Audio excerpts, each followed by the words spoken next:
Assalamualaikum dostlar. Öte son Nexia geldi. Nexia motor коробкасында işi yok deydi. 4 balon zorun salып koydu, yumşak balon. Biroq ayı российский номер. Bası da oşoğa жараша 100 ming so'm koyduk. An обмен жолдору Matiz bolsa Kırgızstan номер. Кичине сүйлөшүү жолдору болсо сүйлөшөбүз ака дейт. Обмен кылышым керек дейт. Бул жактан өткөндө ички товар тартып ички абалдарын. Ички абалдар 4 айнек терезелер кол менен ручной көтөрүлүп ручной түшөт. Бул жакта сиденьялар жакшы экен абалы. Мальцо рабочий дейт, гидравлика бар машинада. Шундай. Бул жак арка сиденьяларды тартабыз.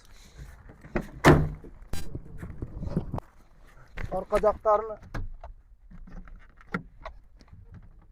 тартайын десек арка эшикти култап коюп турган. Бул жак менен тарттык го. Обмен Матизге дейт, ушул жеринде кичине чириги бар экен дейт. Калган жактары жакшы дейт. 4 балон жумшак балон салып коюптур. Машина накаду ишке даяр экен. Сразу аласың только айдайсыңар. Ба ояк бияка жүгүрүп дегендер бар го, ошого болсо сразу даярдан сүйлөшүү жолдору бар. Страховкадан кылып койгом дейт машинаны. Эсин номерин айтып өтөлү. 559 менен 03 98 98. 559 менен 03 98 98 машинанын баасы 100 миң сом. Дан сүйлөшүү жолдору болот. Машина карасы да болот, келе бересиңер. Assalamu alaikum.